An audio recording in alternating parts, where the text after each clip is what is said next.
اللهم صل على محمد وآل محمد. اعوذ باللہ من الشیطان اللعین الرجیم. بسم اللہ الرحمن الرحیم. ان اللہ وملائکتہ یصلون علی النبی یا ایھا الذین آمنوا صلوا علیہ وسلموا تسلیما.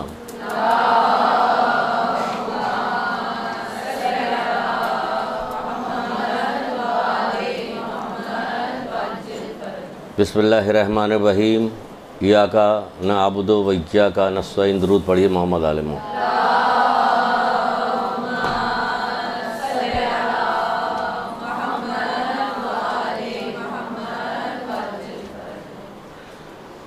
اللہ کو نہ تمہاری قربانی کا گوشت چاہیے نہ خون چاہیے، اس کو تمہارے دل کا تقوی چاہیے.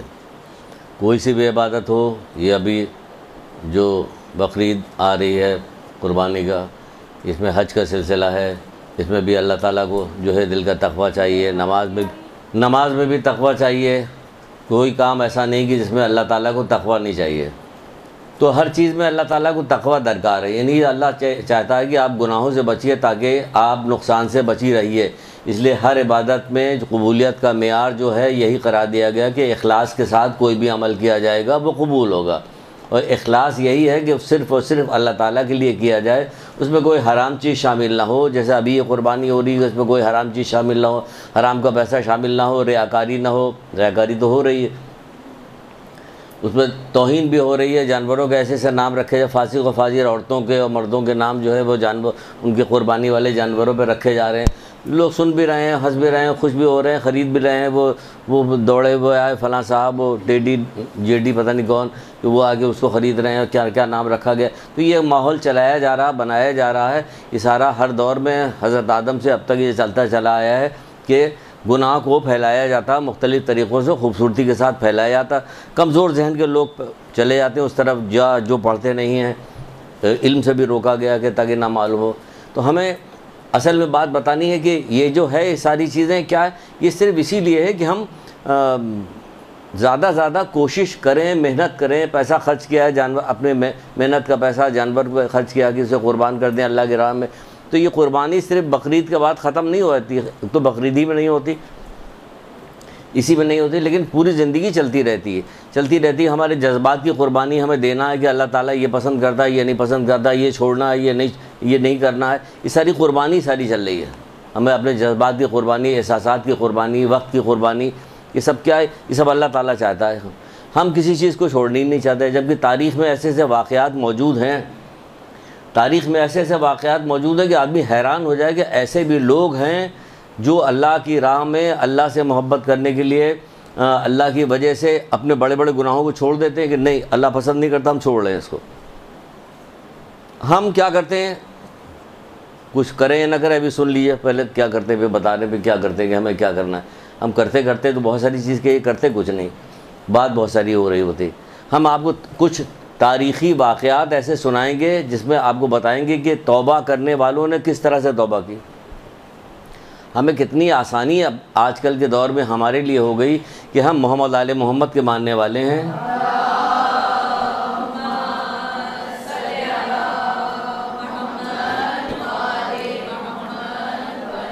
ہمیں بس ایک توبہ کرنی ہوتی سچے دل سے. بہت سارے اذکار، بہت سارے کام ہمارے ایسے بتائے گئے کہ تم نے یہ کام کیا تو تمہارے گناہ معاف ہو گئے، تم نے یہ کام کیا تو تمہارے گناہ معاف ہو گئے. لیکن ہم بہت ساری ایسی چیز چھوڑنے کو تیار نہیں ہوتے. حضرت عیسیٰ علیہ السلام کی بات بتائی جا رہی، تاریخوں میں لکھی ہوئی کہ ایک دفعہ حضرت عیسیٰ علیہ السلام گزر رہے تھے ایک جگہ پہ، دیکھا کہ کچھ لوگ بیٹھے گریا کر رہے ہیں. حضرت عیسیٰ علیہ السلام نے پوچھا کہ یہ لوگ کیوں گریا کر رہے ہیں؟ کہ یہ لوگ گناہ گار ہیں، اپنے گناہوں پہ گریا کر رہے ہیں. کہ تو گریا کرنے کی کیا ضرورت، گناہ چھوڑ دیں، ہے نا. کہتے گریا کرنے کی کیا ضرورت، گناہ چھوڑ دیں مغفرت پا جائیں گے. گناہ نہیں چھوڑیں گے. کہ ایسا لگ رہا ہے جیسے وہ ادھر والے لوگ گناہ نہیں چھوڑیں گے، گریا بھی کریں گے، گال پہ چانٹے بھی ماریں گے، کان بھی پکڑیں گے، سارا کام کریں گے، اللہ توبہ کریں گے. پوری 23ویں شب آئے گی، کیا ہوتا ہے 23ویں شب کو یہ دکھائے گا صدقہ ڈالو، استغفار کرو. سب سے پہلے جو کام کیا جاتا ہے یہ کرو تاکہ راستہ صاف ہو جائے. پھر دعا مانگو. پھر راستہ صاف کر کے دعا مانگتے ہیں، اور وہاں سے ہٹنے کے بعد جب دوسرے دن صبح ہوتی ہے تو پھر وہی پھر وہی تبدیلی نہیں آتی. کوئی تبدیلی آتی سچے دل سے جب دل پہ بات لگتی ہے. حضرت عیسیٰ نے کہا کہ یہ لوگ کیوں رو رہے ہیں؟ کہہ رہے گناہ کی وجہ سے رو رہے. تو گناہ چھوڑ دیں, مغفرت پا جائیں گے. گناہ جب تک نہیں چھوڑیے گا مغفرت نہیں حاصل ہوگی, چاہے کچھ بھی کرتے رہیے. گناہ چھوڑ دو مغفرت حاصل ہوگی. رسول خدا صلی اللہ علیہ وآلہ وسلم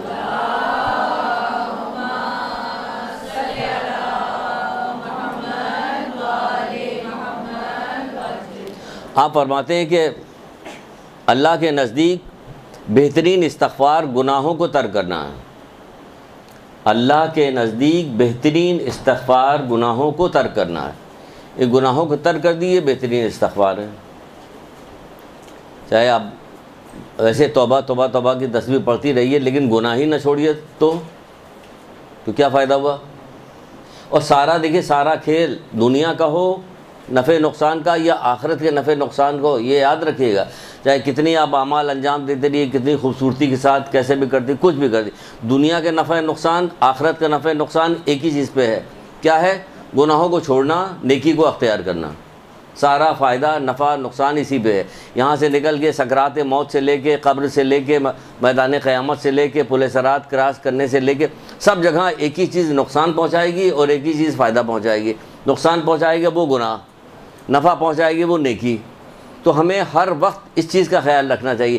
گناہ اس لیے نہیں چھوڑتے کہ کہتے کہ بھائی مزہ اب آپ کیا کریں, بالکل اب اسلام اتنی خشکی کا نام بھی نہیں ہے. یہ سب باتیں بنائی جاتی ہیں, لوگوں کے کان تک لائی جاتی ہیں کہ اس طرح سے لایا جائے کہ گناہ اور نیکی سب ملا دو تاکہ گناہ غالب آ جائے گا, پھر نیکی تو دبتی چلی جائے گی. ابھی 1-2 دن پہلے ٹی وی پہ خبرنامہ کے ساتھ ساتھ دیکھ رہے تھے, مارننگ کے پروگرام آتے رہتے ہیں نا.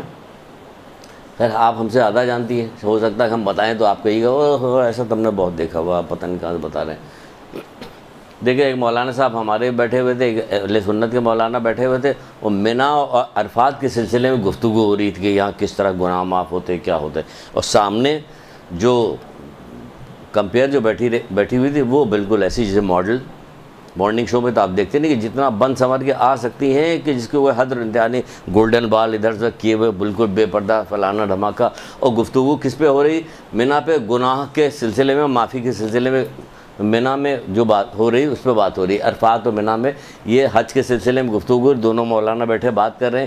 ایک کہہ رہے ہیں اس میں سے کہہ رہے ہیں کہ بہت اچھا موضوع آپ نے لیا ہے یہ جو آج کے دن کے مناسبت سے. اس کے بعد جیسے رسول اللہ کا نام آتا تھا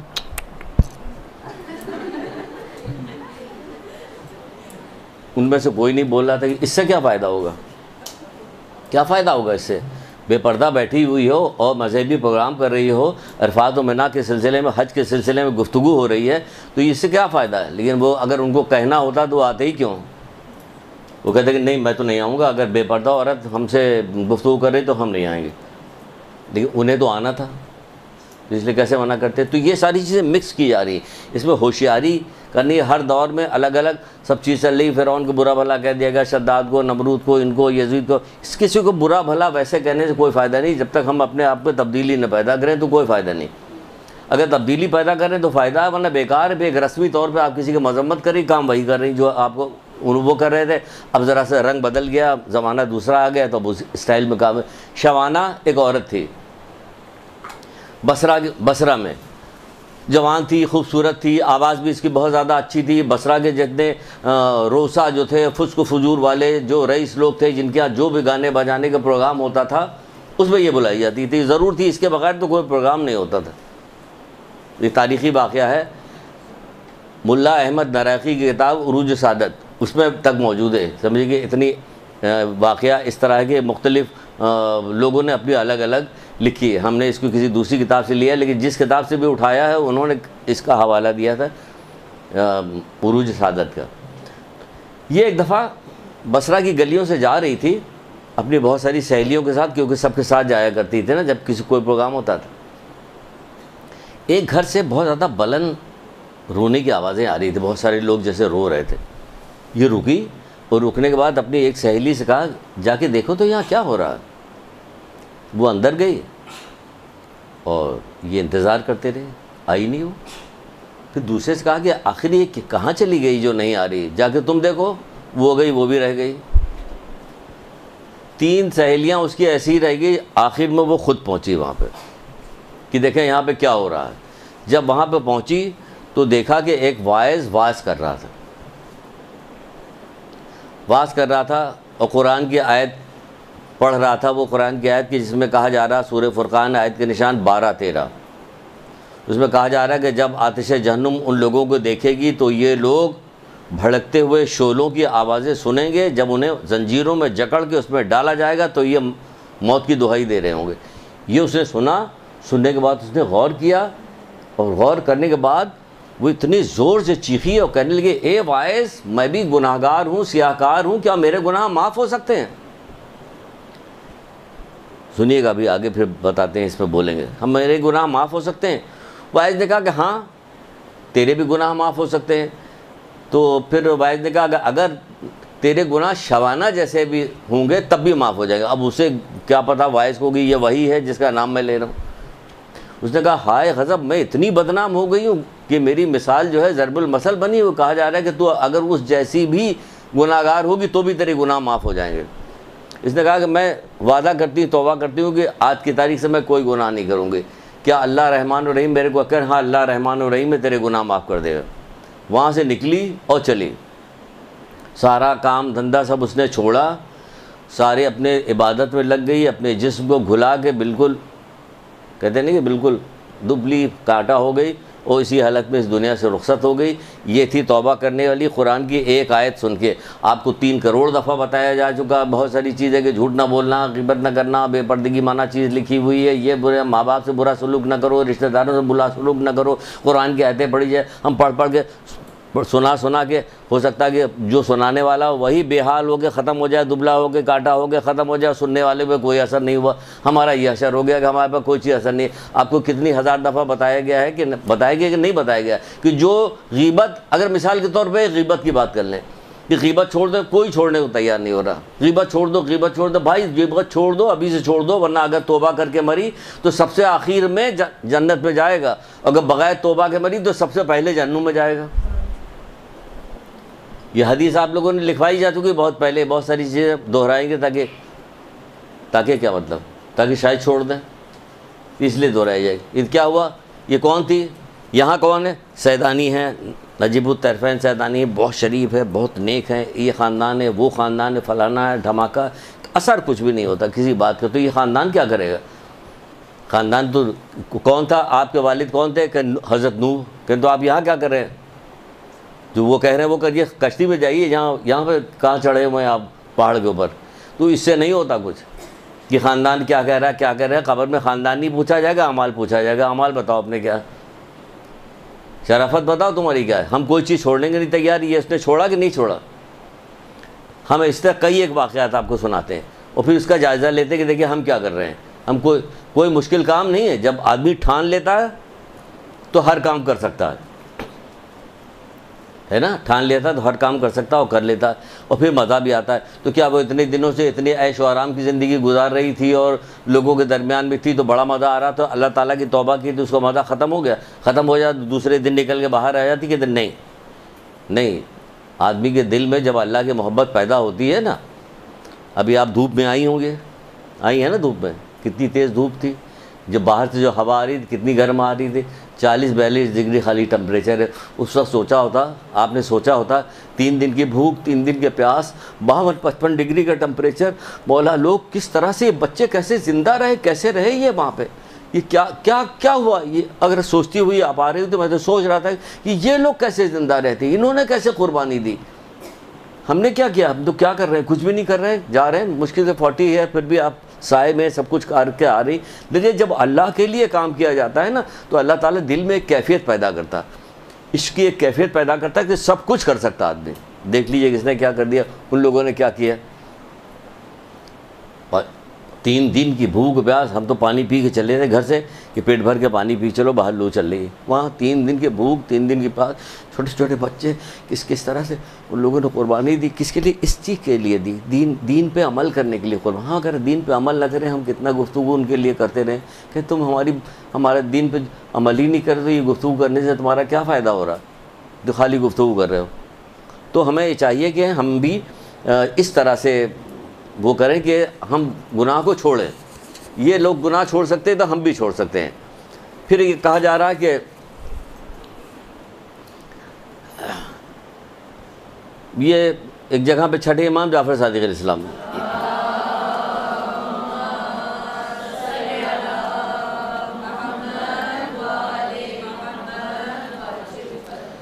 چھٹے امام فرماتے ہیں کہ جب بندہ کثرت کے ساتھ استغفار کرتا ہے تو اس کا صحیفہ عمل چمکتا ہوا آسمان کی طرف جاتا ہے، اس کا صحیفہ عمل چمکتا ہوا آسمان کی طرف، کیونکہ اللہ تعالیٰ بہت پسند کرتا ہے نا، توبہ کرنے والوں کو بہت پسند کرتا ہے، تو اس کا صحیفہ چمکتا ہوا آسمان کی طرف جاتا ہے جب بندہ کثرت سے استغفار کرتا ہے۔ عادت ڈالیے کثرت سے استغفار پڑھنے کے، مختلف قسم کے استغفار نکالیے، پڑھیے، شوق پیدا کیجیے، مختلف کلر کے اسکارف ہونے چاہیے، کپڑے ہونے چاہیے، آپ کے زیورات ہونے چاہیے، سینڈل کی میچنگ ہونی چاہیے، تو ذرا اس کا بھی تو نکالیے، ڈھونڈیے کہ ہم کتنے یہ استغفار ڈھونڈ کے نکالیں گے، کتنی طرح کے استغفار بتائے گئے ہیں، کون کون سے استغفار ہیں، پھر عملی استغفار نکالیے، کیا کیا کام کرنے سے جو ہے گناہ معاف ہوتے ہیں۔ بہت سارے کام ایسے ہیں، بہت سارے، ایک تو زبانی ہوتا ہے، ایک ذکر زبانی ہوتا ہے، قولی جس کو کہتے ہیں، ایک عملی ذکر ہوتا ہے کہ ہم نے ایک فلاں کام کیا ہمارے گناہ معاف ہو گئے، فلاں کام کیا ہمارے گناہ معاف ہو گئے، تو نکالیے، نکال کے شوق رکھیے، پڑھیے کہ صحیفہ چمکتا ہوا آسمان کی طرف جاتا ہے۔ پھر کہا جاتا ہے گناہوں کو ترک کر کے عظمت حاصل کرو، رسول خدا صلی اللہ علیہ وآلہ وسلم۔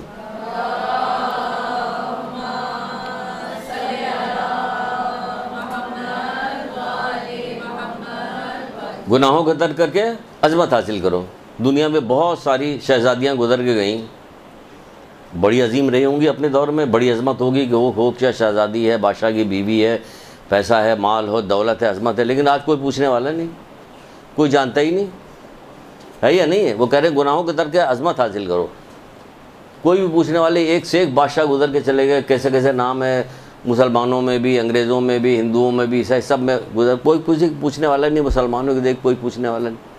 اسی طرح ایک خاتون تھی، بادشاہ کی بیوی، بادشاہ کی بیوی تھی اور بہت بڑا بادشاہ تھا، اتنا بڑا بادشاہ تھا کہ اسے طاغوت کا سرپرست قرار دیا گیا، یعنی گنہگاروں کا سردار کہا گیا اس کو، فرعون۔ اس کی زوجہ حضرت آسیہ، مال اور دولت، اختیار، کنیزیں، نوکر چاکر، سب چاروں، ہر چیز اس کو مہیا، کوئی ایسی چیز نہیں کہ جو اس کی کسی چیز میں کمی ہو، عیش و آرام کے ساتھ زندگی گزار رہی تھی۔ لیکن ہوا کیا، مرضی کے مطابق ملکی خزانہ جتنا جہاں چاہے وہاں خرچ کر سکتی تھی، بادشاہ کی بیوی تھی نا۔ فرعون ختم ہوا، دشنام ہو گیا، یہ بھی ختم ہوتی ہیں، اگر اسی حالت میں رہتی تو ان کو بھی کون پوچھنے والا تھا، لیکن ایسا نہیں ہوا۔ اس عیش و آرام کے ساتھ رہنے کے باوجود جب حضرت موسیٰ کا پیغام پہنچا، ان کے کانوں تک پہنچا، انہوں نے غور فکر کیا اور اپنے شوہر کی جو غلط کاریاں اور بیکار اور نافرمانیاں تھیں اس پہ غور کیا، تو کہا کہ نہیں، یہ حضرت موسیٰ جو گفتگو کر رہے ہیں، جو بات کر رہے ہیں، یہی حق ہے، اور میرا شوہر جو کچھ کہہ رہا ہے یہ باطل ہے۔ پھر انہوں نے دل میں ٹھان لیے، کیا ٹھان لیا؟ انہوں نے یہ ٹھان لیا کہ ہم جو ہے اب حق جو ہے ہمارے دل میں جب اس کی چمک اٹھا تھا تو انہوں نے کہا کہ اب ہمیں جو ہے اس طرز زندگی کو چھوڑنا پڑے گا، جب کہ وہ جان رہی تھی کہ اس طرز زندگی کو چھوڑنے کے بعد اور اس اعلان کے بعد کہ میں تجھے خدا نہیں مانتی ہوں، میں موسیٰ و ہارون کے خدا کو اپنا پروردگار جانتی ہوں، اس کے بعد پھر ہمارا انجام کیا ہوگا؟ تو انجام تو وہ روزانہ دیکھ رہی تھی، لوگوں کا انجام، جو فرعون سے مخالفت کرتے تھے اس کا کیا انجام ہوتا تھا، تو اپنی آنکھوں سے روزانہ کا ان کا معمول تھا، دیکھ رہے تھے، وہ بھی سمجھ رہے تھے میرا انجام کیا ہوگا۔ میخوں والی سزا دینے والا کہا جاتا تھا، ہاتھ پیر میں میخیں ٹھوک دیتا تھا، وہ اس طرح سے سزا دیا کرتا تھا، اتنا ظالم ترین آدمی تھا یہ فرعون۔ جب انہیں معلوم ہو گیا کہ وہ سب کچھ چھن جائے گا، سب کچھ ہو گیا، لیکن اس کے باوجود انہوں نے حق کو قبول کیا اور اپنے گزشتہ جو اعمال تھے اس سے توبہ کی۔ انہوں نے جب توبہ کی اور یہ خبر جب فرعون تک پہنچی تو کافی کوشش کی، اس نے کافی کوشش کی اس کو سمجھانے کی، اس کو راہ پہ لانے کی، لیکن یہ کسی طرح سے بات ماننے کو تیار نہیں ہوئی۔ پھر اس نے ٹھان لیا کہ اب اس پہ اگر یہ نہیں مانے گی تو اس سے ظلم جو ہے طریقہ کار وہ کیا جائے گا۔ پھر بھی یہ نہیں مانی ہے پھر بھی نہیں مانی تو پھر کہا کہ شکنجے میں جکڑ دو ان کو. پھر ان کو شکنجے میں جکڑ دیا گیا. شکنجے میں جکڑنے کے بعد ان کے سینے پہ بڑے بڑے پتھر مار کے ان کو کوٹ کے ان کو شہید کیا گیا. وہ اس دنیا سے چلی گئی لیکن بات نہیں مانی. ان کا نہیں، میں نے اللہ پہ ایمان لیا ہی ہوں، میں گزشتہ گناہوں سے میں نے توبہ کر لیا ہوں، اب میں پلٹنے والی نہیں ہوں. کون؟ آرام و آسائش کے ساتھ رہنے والی، لاکھوں کروڑوں روپے میں کھیلنے والی، زیورات تھی، کنیزیں تھی، سب کچھ تھی، لیکن کیا ہوا؟ حق بات پہنچی. ہم تک پہنچی کہ نہیں پہنچی ابھی تک؟ حق بات پہنچی، دن منقلب ہوا، اور پھر کیا ہوا کہ اب کوئی ظلم نہیں ہے. سارے ظلم قبول کیا، سب کچھ ہوا، اس دنیا سے چلی گئی. رسول خدا صلی اللہ علیہ وآلہ وسلم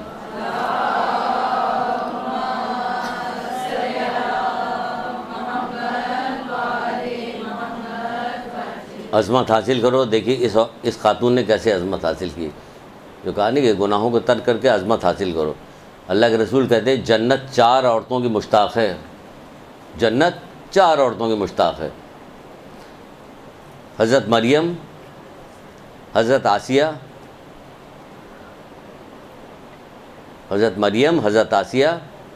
حضرت خدیجہ الکبریٰ اور فاطمۃ الزہرا سلام اللہ علیہ.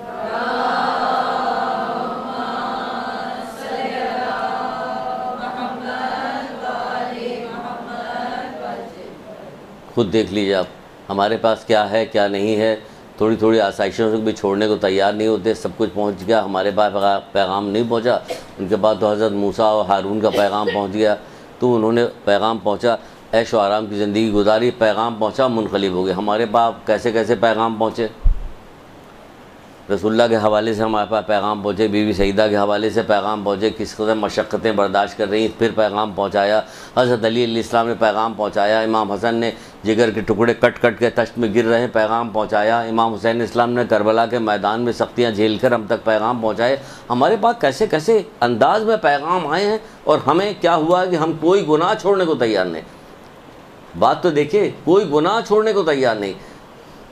کوئی عزیز رشتہ داروں کے ساتھ حسن سلوک نہیں ہو رہا، کوئی چیز برداشت نہیں کی جا رہی، کچھ بھی نہیں ہو رہا. نہ سچ بولا جا رہا، نہ جھوٹ سے پرہیز کیا جا رہا، نہ غیبت سے پرہیز کیا جا رہا ہے. ایک ذرا سا اسکار باندھنے کو تیار نہیں عورتیں کہ ذرا سے چھوڑ دیں تو کیا چیز چلی ہے. کون سی بادشاہت چھن رہی ہے، کون سی اس نے تو چھن رہی تو کہا چھن جائے، پرواہ نہیں. اللہ کے اطاعت، اللہ کو جو پہچان لیتا ہے تو اللہ خود اپنی پہچان کرواتا ہے، آپ کے دل میں وہ شوق ڈالتا ہے، پھر کوئی تکلیف نہیں رہ جاتی. جب بے دلی کے ساتھ کام کیجیے گا تو اللہ بھی توجہ نہیں دیتا، اللہ بھی نہیں توجہ دیتا. سارے کام ہم کرتے چلے جا رہے ہیں، ساری بیکار چیزیں جتنی ہیں سب ہم انجام دیتے ہیں، تو کیا ہوتا ہے؟ توفیقات سلب ہو جاتی. توفیق جو ہے ایسی نہیں ملتی. توفیق کہانی مولا کا قول بہت پہلے آپ لوگوں کو لکھوایا تھا، بتایا بھی تھا آپ کو کہ آسمان سے نازل ہونے والی سب سے جلیل القدر شے کیا چیز ہے؟ اگر توفیق مل گئی تو پھر کیا ہوتا کہ یہی ہوتا جو سنا ابھی آپ نے، یہ توفیق مل گئی. جب توفیق مل جاتی تو کیا ہوتا کہ وہی ہوتا ہے کہ فرعون کہہ رہا ہے، اسی واقعے کے ساتھ اگر جوڑ لیجئے تو مل جائے گا آپ کو، کہ فرعون کہتا ہے کہ میں تم لوگوں کو جادوگروں سے کہہ رہا ہے کہ تم لوگوں کو اپنے جو ہے دربار میں بلند مقام دوں گا، تم کو جائیدادیں دوں گا، تم کو سامان دوں گا، سب کچھ مہیا کروں گا تمہارے لیے. لیکن کیا ہوا؟ جب انہوں نے حق کو پہچان لیا تو وہ لوگ بھی ایمان لے کے آئے. ان کا تمہارے پھر ہاتھ پیر کاٹ دیے جائیں گے. ان کا کاٹ دو ہاتھ پیر، ہاتھ کاٹا گیا، پیر کاٹا گیا، سولی پہ لٹکایا گیا، لیکن نہیں مانے. نہ پیسے کی لالچ انہیں روک سکی، نہ ظلم انہیں روک سکا. دونوں میں سے کوئی چیز نہیں روک سکی. کیوں؟ توفیق مل گئی. جب توفیق مل جاتی ہے تو ایسی لذت آتی ہے، ہاتھ پیر کٹوانے میں لذت آتی ہے، مزہ آتا ہے اللہ کی راہ میں. جب توفیق مل جاتی ہے تو پھر کیا ہوتا ہے کہ ابا کے پستول لا کے گولی مار لیتا ہے. پھر یہ بھی ہوتا ہے کہ نہیں ہوتا ہے؟ کہاں اس کو دقت پیش آئی؟ نہیں پیش آئی. نہیں تو اللہ کی راہ میں دقت ہے. اور دنیا میں جو فنا ہونے والی دنیا جس میں عذاب ہی عذاب ہے، جس کے بعد تو اس کے لیے جو ہے وہ کوئی دقت نہیں. توفیق لی نہیں، توفیق کی بھیک لیجئے. توفیق کیا پوچھا گیا، میں نے کسی سے پوچھا عالم سے کہ بھائی یہ توفیق ملے کیسے ملے، کیا حاصل؟ کہ توفیق دعا کے ذریعے سے ملتی. بہت ساری دعائیں انبیاؤں کی دعا موجود ہے جس میں وہ توفیق کی بھیک. آپ کسی کام کے لیے وہ توفیق کی بھیک مانگیے کہ پروردگار مجھے توفیق دے. آپ بہت ساری دعائیں، معصورہ دعائیں پڑھیے گا، اس کے اندر توفیق کے باب میں لکھا ہوا ہے. جب اچھی چیز آپ کو بتا دی کہ مولا کہتے نہیں جو اچھی چیز کو برا جانے وہ نصیحت کرنے والے کے نصیحت سے روگردانی کرے اسے کبھی توفیق نہیں ملتی. نصیحت قرآن آپ کو نصیحت کر رہا, محمد آل محمد آپ کو نصیحت کر رہے ہیں, آپ روگردانی کر رہے ہیں یعنی اس سے منہ پھیر رہے ہیں, تو پھر کیا ہوگا؟ توفیق نہیں ملے گی, پھر توفیق نہیں ملے گی. وہ اگر مل جائے گی توفیق تو پھر کوئی پریشانی نہیں, پھر سارا کام بھلائی کے ساتھ ہوتا رہے گا, کچھ بھی نہیں ہوگا. اگر توفیق مل گئی تو ہمیں چاہیے اللہ تعالیٰ سے توفیق کی بھیک مانگیں. پھر ایک جگہ پہ تو ہمیں توبہ کریں, تو توبہ کریں گے ہوگا 4 عورتوں کی مشتاق ہے. پھر ایک جگہ پہ رسول خدا کہہ رہے ہیں کہ اچھا آپ توبہ کیجئے گے تو پہچان کیا. ابھی 2 ایک واقعات اور سناتا آپ کو, لیکن بیچ میں ایک چیز سن لیجئے تاکہ پتہ تو چلے کہ ہم نے توبہ کیا تو کیا توبہ کیا, کچھ پتہ توبہ سے کیا فرق پڑ. تو رسول اللہ کریں توبہ کرنے سے کچھ چیزوں میں تبدیلی آتی ہے, یعنی آپ میں کوئی تبدیلی آئے گی کہ آپ نے توبہ کیا. تو کیا تبدیلی آئے گی؟ سب سے پہلے رسول اللہ فرمایا جس نے توبہ کی لیکن حقدار کو راضی نہیں کیا, یعنی توبہ میں بہت ساری چیزیں آئیں گی. حقدار کو راضی کیا, جس کا جو حق ہے اسے راضی کیے, تو وہ تائب نہیں ہے. کسی کی کوئی چیز لی ہوئی, کسی کا مال لیا ہے, کسی کو اور کوئی بات ہے کسی سے, وہ تو حقدار کو آپ راضی کیجئے ورنہ تائب نہیں. آپ کی عبادت میں اضافہ ہونا چاہیے. تو توبہ کرتے ہی عبادت, وقت کی پرواہ نہ کیجیے. عبادت ایک ایسی چیز ہے جو وقت کو بڑھا دیتی ہے, برکت دیتی ہے, وقت کے اندر برکت پیدا ہوتی ہے. آپ کو پتہ بھی نہیں چلتا وقت میں برکت پیدا ہو رہی. آپ کہتے ہیں ارے یہ کام, جیسے بہت سارے پرانے علماء ابھی موجود ہیں, کہتے ہیں ہمارے جب کوئی کام نہیں ہوتا تو میں کثرت کے ساتھ استغفار پڑھتا ہوں. 1100 دفعہ ہم نے استغفار کی تسبیح پڑھی تو ہمارا کام ہو جاتا. اب ہم نے سوچا 1100 دفعہ استغفار تو پھر باقی دن کیا ہوگا. ایک دن سوچا کہ لاؤ کر کے دیکھتے ہیں. کیا, کر لیا, یاد بھی نہیں رہا کہ ہو گیا. دوسرے دن بھی کیا, کل تو کیا تھا آج بھی کر لیتے ہیں, پھر پرسوں بھی کیا. اس کے بعد پتہ چلا عادت پڑ گئی اور یہی نہیں پتہ چلتا کہ وقت کہاں سے آیا. اللہ تعالیٰ جو ہے وقت کے اندر برکت کی نہیں کہ پیسے میں برکت پیدا ہو گئی, اور پیسے میں کیا برکت نہیں پیدا ہوئی. برکت کیا ہے, کسی کے پاس 10 روپیہ تھا تو اس میں بہت سارے کام ہو گئے, آپ کے پاس 10 روپیہ تھا تو کچھ بھی نہیں ہوا اس کے اندر. تو برکت پیدا کرتا ہے. تو آپ جب نیک کام کیجیے گا تو اللہ تعالیٰ برکت دے گا, اس میں وقت کو بڑھا دے گا. تو عبادت میں اپنی اضافہ کے لباس کو تبدیل کیجیے, کم سے کم اتنا ہی تبدیل کر لیجیے کہ حجاب والی بن جائیے. یہی والا لباس تبدیل کر لیجیے, شاہانہ لباس نہ پہنیے, کہ ظرف بخش لباس نہ پہنیے کہ لوگوں کو دیکھ کے وہ ہو گئے. ہوتا نہیں ہے آج کل کے لباس دیکھ نہیں رہے. دولہا والا لباس جو ہوتا ہے اگر رکھ دیا جائے خالی ایسے ہی تو بتاؤ تو کسی کے سمجھ میں نہیں آئے گا کہ دولہا کے لباس ہے یا دلہن کا, یہی نہیں پتہ چل رہا ہوتا. اب کیا میڈیا ان تمام چیزوں کو بڑھاتا ہے تو شور مچ جاتا. پہلے کہاں اس طرح سے بکرے ٹہلائے جاتے تھے, سب لوگ ٹہلائے, پہلے بھی قربانیاں ہوتی تو کچھ بھی نہیں ہوتا. اب اتنا ہائٹ منڈی دکھائی جا رہی, یہ دکھائے وہ جا رہا, سب چیز بڑھائی جاتی ہے ان تمام چیزوں کو. کیا یہ ریاکاری کی طرف چلی جائے, یہ دکھاوے کی طرف چلی جائے. یعنی ہر دین کے جتنے کام ہیں سب کو اس طرح سے مکس کر کے پیش کیا جاتا ہے کہ خرابی کی طرف چلے جائے. تو بہرحال کیا کام کرے, کہتے ہیں لباس میں تبدیلی پیدا ہو. جس نے توبہ کیا لیکن لباس تبدیل نہیں کیا اس نے, یعنی کہ لباس میں تبدیلی, یعنی مطلب کہ ایسا لباس جو نمود و نمائش والا نہ ہو, طور طریقے نہ بدلے. توبہ کیا اور طور طریقے میں تبدیلی نہیں پیدا ہوئی, وہی جھڑک کے بات کرنا, وہی بد اخلاقی بد زبانی جو چل رہی تھی وہی چل رہی, کوئی فرق ہی نہیں پیدا ہوتا. تو پھر کہا جا رہا ہے کہ جس نے توبہ کی لیکن زبان کو قابو میں نہیں رکھا. یہ زبان کو, یہ چھوٹی سی ہے نا, بڑی خطرناک چیز ہے یہ. جیسے جہاز کا جو پتوار ہوتا ہے چھوٹا ہی سے ہوتا ہے لیکن پورے جہاز کو ادھر ادھر موڑ دیتا ہے. ویسے زبان چھوٹی سے ہوتی ہے لیکن موڑ دیتی ہے, جی چاہے ادھر لے جائے آگ کی طرف, جی چاہے پھلواری کی طرف لے جائے, جدھر لے گی. زبان کو قابو میں رکھے. زبان کو قابو میں رکھنے کے لیے توبہ کیا ہے نا ہم نے, تو کیا ہوتا ہے کہ سوچنا پڑتا ہے, غور کرنا پڑتا ہے, ضبط کرنا پڑتا ہے. تھوڑے دن تک ضبط کیجیے گا, عادت بن جائے گی. پھر آپ کو ضبط کرنا جو ہے اچھا لگے گا. اور آپ کبھی بھولے بھٹکے آپ نے کبھی اس کے خلاف کام کیا تو آپ کو بہت دیر تک افسوس ہوگا, یہ میں نے کیا کر دیا, یہ میں نے کیا, ایک افسوس ہو رہا ہوگا. ابھی کتنی بھی برائی کرتے چلے گئے کوئی افسوس ہی نہیں ہوتا. لیکن جب اللہ تعالیٰ توفیق دے گا, نیکی کرنا شروع کیجیے گا, پھر آپ سے کبھی کوئی غلطی سرزد ہوگی تو خود بخود آپ کو شدید افسوس پیدا ہوگا, شدید افسوس پیدا ہوگا کہ ہم نے یہ کیوں کر دیا. پھر کہا جا رہا ہے کہ جس نے توبہ کی لیکن دل کو کشادہ نہ کیا, تنگ دل, نہ کسی کو معاف کرنے کو تیار ہے, نہ کسی قصور معاف کرنے کو تیار ہے, نہ کوئی درگزر کرنے کو تیار ہے, کچھ تیار نہیں, تو دل کو کشادہ کرنا ہوگا. پھر امیدوں کو کم کرنا ہوگا. کیوں امید؟ توبہ کیا ہے نا اللہ تعالیٰ سے. امید کو کم کیجئے, دنیا میں رہنا ہی کتنے دن ہے. نہیں سامان 100 برس کا پل کی خبر نہیں والا مسئلہ تو روزانہ ٹی وی دیکھیے, اخبار پڑھیے تو روزانہ آپ کو پتہ چلتا رہتا کہ یہی تو ہو رہا. نماز پڑھ رہے تھے, نماز پڑھنے کے لیے جو نماز پڑھ رہا تھا وہ بھی مار دیا گیا, جو وضو کر رہے تھے وہ بھی مار دیا گیا. تو اس میں کسی نے پوچھا کہ آپ کی ایج کیا ہے, آپ کی کیا عمر ہے, آپ تو بہت دن زندہ رہے, آپ تو ابھی چھوٹے بچے چھوڑ دیا جائے. کچھ بھی نہیں, جو ہوا سب گیا. پیچھے سے ہمارا گاڑی نے ہٹ کیا تو چلا ماں معصوم بچہ مر گیا, ابا زخمی ہو گئے موٹر سائیکل کو. تو وقت کا تو کچھ نہیں. تو جب ہمیں پتہ ہی نہیں کہ ہمیں کتنے دن زندہ رہنا ہے تو پھر اپنی امید کو طول کیوں دینا اتنا لمبا کہ اب فلاں فلاں فلاں سامنے کے رکھیے, اعمال آج انجام دیجئے, نیکی کرتی جائیے. اس کو طول دیجئے کہ نیکی زیادہ کیجئے, زیادہ نیکی کیجئے. آخرت میں زیادہ بلند مقام حاصل کرنے کے لیے نیکی زیادہ کیجئے. اور پھر کیا کام کیجئے کہ جس نے توبہ کیا لیکن یہ کہ ضرورت سے زیادہ جو ہمارے پاس چیز ہے اسے اللہ کے راہ میں نہ دیا. اللہ کے راہ میں دے دیں, اللہ کے لیے دے دیں, پھر آپ کو بہت ملے گا. اللہ کے راہ میں خرچ کرنے سے بہت زیادہ ملتا ہے. اللہ کے راہ میں آپ نے خرچ کر دیا تو تب جا کے جو ہے صحیح معنوں میں تائب کہلائے گا. ورنہ پھر تو یہ زبانی باتیں ہوتی رہیں گی, اور یہ کہ توبہ کرنے والے تو بہت دیکھے گئے ہیں, لیکن توبہ کے آثار دیکھے جائیں, اپنے اندر آپ آثار دیکھیں تب آپ کہیے توبہ کریں. پھر اس کے بعد کہا جا رہا ہے کہ رسول خدا صلی اللہ علیہ وآلہ وسلم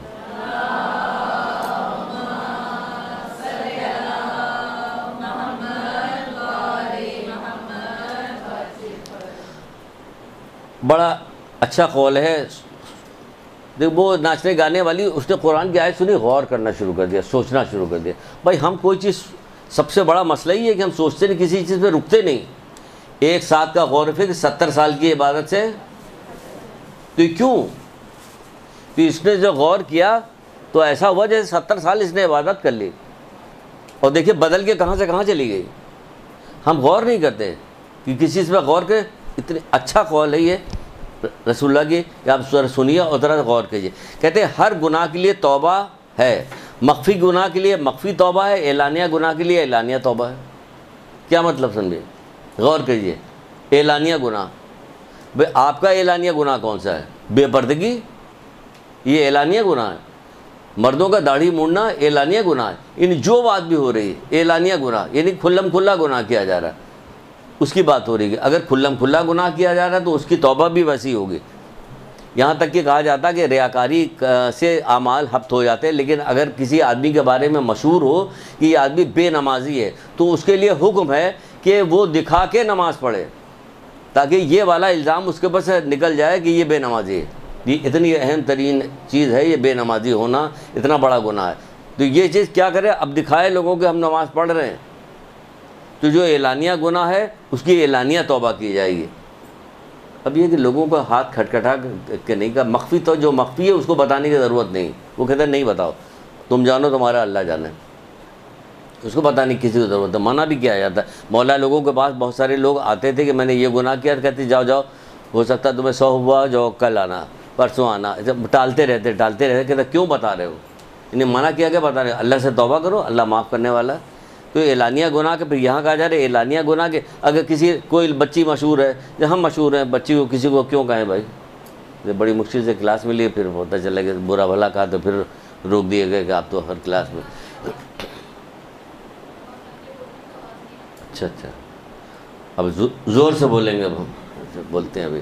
تو کہا جا رہا ہے کہ جب مثلاً کہا جائے کہ بڑی بدزبان ہے, اب اس نے بدزبانی ختم کر دی تو کچھ دنوں بعد خود ہی پتہ چل جائے گا. اس میں کوئی اعلان کرنے کی ضرورت تھوڑی کہ ہم کہ اعلان کریں یا نہ کریں, خود ہی پتہ چل جائے گا. بڑی نرم مزاج ہو گئی, بڑی شریف ہو گئی بچی بیچاری, پہلے تو کیسی تھی اب کتنی نیک ہو گئی ہے. کیسی حضرت آسیہ کتنی نیک ہو گئی, پہلے کیا تھی اب کیا ہو گئی, پہلے شوانہ کیا تھی اب کیا ہو گئی. تو اس طرح سے سب نیکی پھیلتی چلی جا رہی ہے. تبوک کا ایک واقعہ سنیے. یہ واقعہ بھی بہت اہم ہے معاشرے میں. اس قسم کے جو کیفیت پیدا ہونی چاہیے. جنگ تبوک رمضان کے زمانے میں یہ واقعہ جنگ تبوک کا ہوا تھا, اور تبوک جو ہے 600 مدینے سے 600 کلومیٹر دور فاصلے پہ ہے. تقریباً 30,000 کے قریب مسلمان تھے. رسول اللہ کے ساتھ جو تھے وہ لوگ اس جنگ میں شرکت کرنے کے لیے گئے، غربت کا یہ عالم تھا اس زمانے میں اسلام کی کہ ایک کھجور 2 مسلمان لیتے تھے، ایک کھجور 2 مسلمان، اتنا دور فاصلہ تھا کہ سواری نہیں تھی۔ بہت رسول اللہ نے کہا تھا کہ سب لوگ چپلیں اضافی جوتے چپل رکھ لیں، کیونکہ راستہ چلتے چلتے چلتے پھٹ جائے گا، پھر پیر میں چھالے پڑیں گے، تو رکھ لیا گئے تھے، جا رہے تھے۔ کتنے اچھے لوگ تھے یہ 7 دن۔ ہم سے کون سی ایسی محنت کروائی جا رہی؟ کوئی بھی محنت نہیں کروائی جا رہی۔ آپ سے کون سا فاقہ کروایا جا رہا کہ گھر میں اپنے حصے کا جو ہے اگر بچہ چھوٹا بھائی چھین کے لے جائے تو کتنا جھگڑا ہو رہا ہوتا۔ وہاں ایک کھجور پہ 2 مسلمان چل رہے تھے۔ لیکن جب وہاں پہ جانے لگے تو کچھ منافقین اور کچھ 3 کے قریب مسلمان ایسے تھے جو ٹال مٹول میں رک گئے کہ اچھا چلے جائیں گے، ابھی ان کا پہ کل چلے جائیں گے، جب پرسوں چلے جائیں گے۔ ٹال مٹول کرتے رہے یہاں تک کہ وقت گزر گیا تو جب یہ لوگ جنگ کر کے واپس ہوئے تو یہ لوگ استقبال کے لیے گئے۔ جب یہ لوگ استقبال کے لیے گئے تو رسول اللہ نے کہا کہ تم لوگ کیوں نہیں گئے تھے؟ تو کہنے لگا اللہ کے رسول آپ سے جھوٹ تو بول نہیں سکتے، بات ہے کہ ہم لوگ سستی اور ٹال مٹول میں رکے، پھر آج چلے جائیں گے، کل چلے جائیں گے، آج چلے جائیں گے، کرتے رہے یہاں تک کہ وقت گزر گیا۔ اللہ کے رسول نے منہ پھیر لیا اور چلے گئے۔ یہ لوگ آگے بڑھے، جو دوسرے صحابی تھے کہ ان سے استقبال کرے، ان سے انہوں نے بھی منہ پھیر لیا، وہ لوگ بھی چلے گئے۔ یہ لوگ بڑے پریشان ہوئے، بات مدینے میں پھیل گئی۔ مدینے میں کوئی آدمی ان سے بات کرنے کو تیار نہیں ہے، مدینے والے کوئی ان لوگوں سے بات نہیں کر رہے۔ بات پھیل کے گھر تک گئی، گھر میں بیویاں ان سے بات نہیں کر رہی، بیویاں بات نہیں کر رہی، اور بیویاں رسول اللہ کے پاس پہنچ گئیں، اور رسول اللہ کے پاس پہنچ کے کہنے لگے اے اللہ کے رسول ہم اپنے مردوں کو کیا چھوڑ دیں؟ تو اللہ کے رسول نے کہا نہیں، ان سے تعلقات منقطع رکھو لیکن چھوڑو مت، انہیں کے ساتھ رہو۔ اب یہ لوگ باہر بیٹھ کے تینوں توبہ تلہ کرنا شروع کر دیا ان لوگوں نے، کوئی اثر ہی نہیں ہو رہا۔ لوگ آتے تھے دور سے کھانا دے کے چلے جاتے تھے، بات کوئی بھی نہیں کرتا تھا۔ جب انہوں نے دیکھا کہ مدینے کے لوگ بھی نہیں بات کر رہے ہیں، گھر میں ہمارے رشتہ دار بات نہیں کر رہے ہیں، بیویاں ہماری بات نہیں کر رہی ہیں، تو اب کیا کیا جائے؟ تو ان کا کہا اب ہم لوگ ایسا کرتے ہیں، ہم لوگ بھی ایک دوسرے سے الگ الگ ہو جاتے ہیں اور پہاڑ پہ چلتے ہیں، وہاں چل کے توبہ کرتے ہیں۔ یہ لوگ وہاں سے بھی اپنے پاس سے بھی الگ ہو گئے، دور چلے گئے، پہاڑوں کے پاس چلے گئے، وہاں جا کے توبہ کرنا شروع کیا، توبہ کرتے ہیں، یہاں تک کہ توبہ کرتے رہے کہ اللہ تعالیٰ نے قرآن کی آیت سورہ توبہ آیت کی نشان 117 نازل ہوئی۔ کیا نازل؟ اس میں اللہ تعالیٰ کا ارشاد ہوا کہ ایک جماعت کے دلوں میں کجی پیدا ہو گئی تھی، پھر اللہ تعالیٰ نے ان کی توبہ قبول کر لیا اور ان پہ ترس کھا کے مہربانی ان پہ کی۔ کیا ہوا؟ اب توبہ جا کے قبول ہوئی۔ کیوں قبول ہوئی؟ اس میں کیا سبق ہمارے لیے ملتا ہے؟ کیا ملتا ہے؟ ملتا یہ ہے کہ جب کسی آدمی نے کوئی گناہ کیا، لوگوں کو پتہ چل گیا، ہم اس سے راضی ہیں، راضی رہتے نا، کہاں کوئی بولنے کو تیار، ہم سے کیا مطلب؟ ہم کہتے ہیں کہ ہم سے کیا مطلب، ان کا لڑکا یہ تو ہم سے کیا مطلب، ان کی لڑکی وہ تو ہم سے کیا مطلب، سب ایک دوسرے کو کہتے ہیں کہ ہم سے کیا مطلب، ہم سے کیا مطلب۔ تو کیا ہوتا کہ پریشر نہیں ہوتا، پہلے پریشر ہوتا تھا۔ پہلے زمانے میں چچا کو دیکھ کے ڈر جاتے تھے لوگ، ماموں کو دیکھ کے ڈر جاتے تھے لوگ، خالہ کی عزت کر رہے ہوتے تھے۔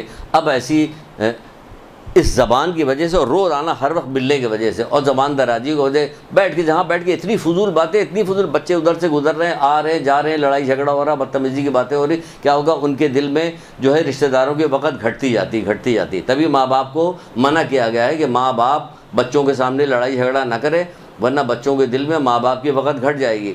ماں باپ کی وقت گھٹ جائے گی تو کیا ہوگا؟ ان کا کہنا نہیں مانیں گے، تو نقصان ہوگا، دوہرا نقصان ہوگا۔ ایک تو وہ جس بات سے منع کر رہے ہیں اس کے نقصان کے لیے وہ، دوسرے ماں باپ کا کہنا جو نہیں مان رہا وہ، یہ 2 گناہ اس کو مل رہے ہیں۔ تو پہلے کیا ہوا؟ کیا کیا ان لوگوں نے؟ سب لوگوں نے چھوڑ دیا تو ان لوگ توبہ کے اوپر مائل ہوا، کس قدر سختی کے ساتھ توبہ کی۔ پھر اللہ تعالیٰ کی طرف سے قرآن کی آیت میں نازل ہوئی۔ ہمارے یہاں کوئی چیز ہونے کو تیار ہی نہیں ہوتی، کوئی کسی کو کچھ کہنے کو تیار نہیں، کوئی کسی کو سمجھانے کو تیار نہیں، کوئی کسی کی بات ماننے کو تیار نہیں، کوئی مانے گا نہیں آپ کی بات، آپ کہتی رہی، کوئی مانے گا نہیں۔ ماحول معاشرہ ایسا بن گیا کہ کوئی سننے کو تیار نہیں مان رہا، کیونکہ آپ بھی ایسی ہو گئی، مخلص نہیں رہ گئے۔ خالہ جو ہے بھانجی سے مخلص نہیں ہے، ماموں جو ہے وہ بھانجے سے، چچا بھتیجے سے مخلص نہیں، بھتیجا چچا سے مخلص نہیں، کیونکہ تعلیم کو ہٹا دیا، علم کو روک لیا گیا، کسی چیز کے بارے میں معلوم نہیں، بس جو دنیاوی علم حاصل کر لیا وہ ہنر ہے، دنیاوی علم تو ہنر ہے، وہ ہندو مسلمان سکھ عیسائی کافر سب کے پاس ہے۔ یہ وہ علم جو قرآن و حدیث کا علم تو مومنین کے پاس ہے، تو مومنین سے یہ والا علم بھی چھین لیا۔ جب کبھی شروع کی کلاسز جو نئی ہوتی ہیں اس میں جب علم کے فضیلت کی بات بتائی جاتی ہے تو ایک آدھ بندہ کوئی ہمت کر کے، نئی نئی کلاس ہوتی ہے، ہمت کر کے پوچھتا ضرور، تو کیا دنیاوی علم حاصل کرنے کا کوئی فائدہ نہیں ہے؟ اب تک دنیاوی علم حاصل کرنے تو کبھی نہیں پوچھا کہ کیا آخرت کا علم حاصل کرنے کا کوئی فائدہ ہے یا نہیں فائدہ۔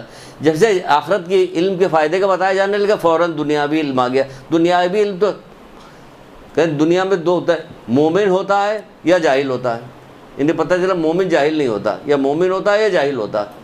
مولا کے قول نہیں ہو، یا مومن ہوتا ہے یا جاہل، پتہ چلا مومن جاہل نہیں ہوتا۔ تو جب مومن کیا کام ہوتا ہے؟ پڑھا لکھا۔ کہاں مومن پڑھا؟ دینی علوم حاصل کرنے کو تو بڑی زیادہ مصیبت کی بات سمجھی جا رہی ہوتی۔ یہاں ہر بات میں یہی بتایا جاتا کیا مصیبت کا، یہ دیکھو کتنی بڑی مصیبت پڑ گئی اس کی وجہ سے کہ ہم لوگوں نے امر بالمعروف نہی عن المنکر چھوڑ دیا، ایک دوسرے کو برائی سے روکنا چھوڑ دیا ہم لوگوں نے۔ جب چھوڑ دیا ہم نے تو دیکھیں سب کا سب ڈوب گیا، سارا معاملہ ڈوب گیا، سب خراب ہو گیا۔ اب ہم ہاتھ ملتے رہتے کہ ہمارا لڑکا کسی طرح سے ہماری بات نہیں مان رہا، اسے پتا کہ چچا کیا کر لیں گے، ہمارا ماموں کیا کر لیں گے، ہمیں کوئی کچھ نہیں کہے گا۔ جتنی بدتمیزی کر سکتے ہو کرو ماں باپ سے، جتنی بدتمیزی کر سکتے ہو شوہر کے ساتھ کرو، شوہر جو ہے بیوی کے ساتھ کرے، معلوم ہے کوئی کچھ کہنے والا نہیں، کچھ نہیں۔ کہیں مجلسیں ابھی ہوں گی 2 مہینے 8 دن تک مجلسیں ہوں گی، کوئی چیز کوئی بات ایسی نہیں بتائی جائے گی جس کے اندر کوئی نصیحت ہو۔ نصیحت کے علاوہ بھی کوئی چیز ہے؟ یہ لوگ جو بدلے ہیں نصیحت کے علاوہ کسی چیز، وہ قرآن کی آیت سن رہی جس میں آگ کا تذکرہ ہوگا تو ڈر گئی، فوراً ڈر گئی۔ وہاں حضرت موسیٰ کے پیغام پہنچا، پتہ نہیں کیا ہوا، وہ اس سے ڈر گئی، اس نے توبہ کر لیا۔ ان کو جو ہے پورے معاشرے نے چھوڑ دیا، نہیں ڈر رہے تھے اب ڈرو، یہ ڈر گئے، پورے معاشرے نے چھوڑ دیا کہ جاؤ کوئی تم سے بات نہیں کرے گا، یہ تو بہکا رہے تھے۔ چھوڑنا مت بڑھیا کو، بہت اس کا دماغ خراب، وہ بہو کو بہکا رہی ہوتی پڑوسن، فلانی رشتہ دار، کہیں شادی لگنے والی ہوتی تو لوگ اپنے رشتہ داروں کو بتاتے نہیں کہ شادی چھوڑوا دیں گے۔ کہتے غضب کی کیسی کیسی چیزیں ہوں گی جو ان کو اندازہ نہیں کہ بعد مرنے کے کیا ہوگا، کہ جب مریں گے تو دیکھا جائے گا کیا ہوگا۔ نہیں، اس وقت نہیں دیکھا جائے گا، ابھی دیکھ لو، اس کے بعد کچھ نہیں دیکھو گے، پھر تو وہ لوگ دیکھیں گے، وہ تو وہ دیکھ رہے ہوں گے، کیڑے دیکھیں گے، گرز دیکھے گا، مارنے والا دیکھیں گے، پھر تو وہ دیکھیں گے، تم کیا دیکھو گے؟ تم تو مجبور ہو گے، ہاتھ پر بندھے ہو گے، پڑے ہو گے، کچھ بھی نہیں کر سکتے۔ ابھی دیکھنا ہے، اس وقت نہیں دیکھنا ہے۔ تو کیا کہ ہمیں ایک دوسرے کو روکنا ٹوکنا چاہیے مخلصانہ طور پہ۔ ایسا روکیے ٹوکیے گا تو کوئی برا نہیں مانے گا۔ جب آپ کے دل میں کوئی ہو تو آپ سوچیے گا، غور کیجیے گا کس طرح سے منع کیا جائے ہمیں جو یہ برا نہ مانے۔ آپ کو حدیثیں یاد ہوگی تو بیان کیجیے، حدیثیں نہیں یاد ہوگی تو کہاں سے بیان کیجیے؟ حدیث کے بدلے قرآن تو یہ کہہ رہا، حدیث تو یہ کہہ رہی، قرآن یہ کہہ رہا، حدیث یہ کہہ رہی، بار بار کہیے گا تو رواج اس کا پڑے گا، رواج اس کا پڑے گا تو برائیاں رکیں گی اس کی، سمجھیے آپ۔ تو کس طرح سے لوگ جو ہے توبہ کیا کرتے تھے۔ ایک اور سن لیجئے ایک صاحب کا قصہ، دیکھیے کتنے قصے آپ کو سنا رہے ہیں، تو اس کے درمیان میں جو سخت باتیں وہ انشاءاللہ بری نہیں لگ رہی ہوں گی، کیونکہ کہانیاں بھی تو سنا رہے ہیں آپ کو کیسے کیسے۔ ایک چور صاحب تھے، دیکھیے سب چور چماری کا تذکرہ ہو گیا سارے لوگوں کا، جتنے چور چمار سب آ رہے ہیں، اور یہ چور چمار سیدھے ہوئے جا رہے ہیں، اور یہ شریف لوگ سیدھے ہونے کا تیار نہیں، بڑے سیدھے بنے وہ سیدھے ہونے کے تیار نہیں ہو رہے، وہ نام نہاد کے شریف ہیں۔ مولا نے کیا کیا؟ شریف کون ہے؟ مولا کیا کہتے ہیں؟ مولا مشکل کشا حضرت علی علیہ السلام۔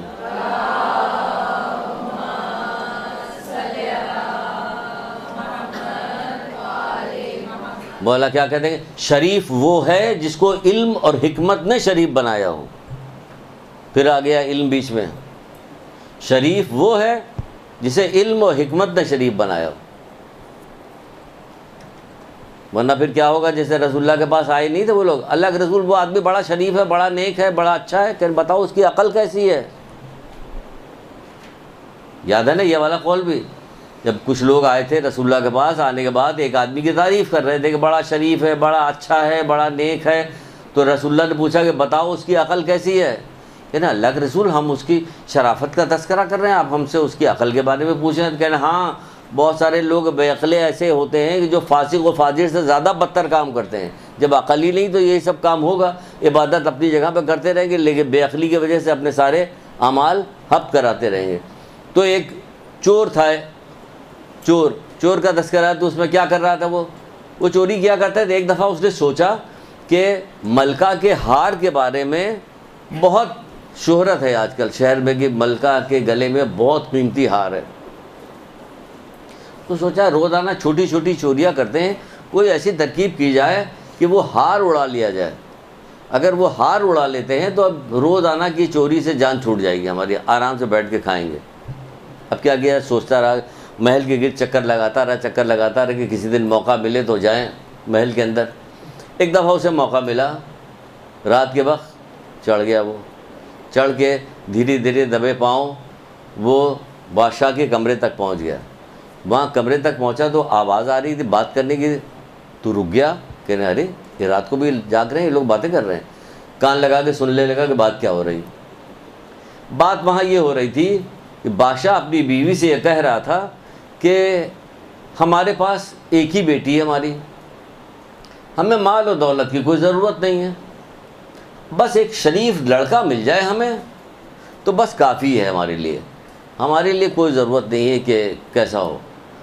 تو سمجھ میں نہیں آتا کہ یہ شریف لڑکا ملے گا کہاں سے ہمیں. تھوڑی دیر تک یہ بات کرتی رہی تو اس کی بیوی نے کہا کہ کوئی مسئلہ نہیں ہے, اس میں کوئی بھی مسئلہ نہیں ہے. آپ ایسا کیجئے کہ اپنے کارندوں کو یا اطراف کی جتنی مسجدیں ہیں سب جگہ بھیج دیجیے. جو لڑکا سب سے پہلے صبح کی نماز کے لیے آتا ہوگا وہ یقیناً بڑا شریف ہوگا, پھر اسی سے اپنی بیٹی کی شادی کر دیں گے. اس نے سوچا کہ یا اللہ ہار لے کے کیا کریں گے, نکل لو یہاں سے, سیدھے چل کے مسجد میں بیٹھتے ہیں, پوری بادشاہت ہمیں ملنے والی ہے, ہم یہاں ہار کے پیچھے لگے ہوئے. بس وہ چپکے سے اترا اور اتر کے نکل کے مسجد میں چلا گیا, مسجد میں جا کے بیٹھ گیا. صبح کا وقت ہوا, کارندے پہنچ گئے, کہا کہ چلو. جب اس کے پاس کارندے پہنچے کہ چلو, پھر وہی غور فکر, بہت بڑی دولت ہے, کاش لے آئیے کبھی, لیٹ کے چپ چاپ تھوڑی دیر غور فکر بھی کیا کیجیے. بہت بڑی دولت ہے یہ غور فکر. اگر اس دولت کی طرف مطلب ہم لوگوں کو کہا گیا ہوتا بچپن سے, تو ہم لوگ بچپن سے غور فکر کرنے کے عادی ہو جاتے, تو کہاں سے کہاں ہوتے. ہم تو بچپن سے مجلسیں سن رہے ہیں کہ حضرت حر کو سونا نہیں تھا کہ غور فکر کر رہے تھے 9 کی رات کو, غور فکر کر رہے تھے. اللہ تش کی آوازیں سنی تو غور فکر کرنے لگے, ٹہلنے لگے, کہنے لگے اے حر تمہاری کیا حالت ہم دیکھ رہے ہیں, ایسی حالت تو تمہاری کبھی ہم نے نہیں دیکھی, تم تو بہادروں میں سے ایک بہادر تھے, یہ کیا تمہیں آج ہو گیا.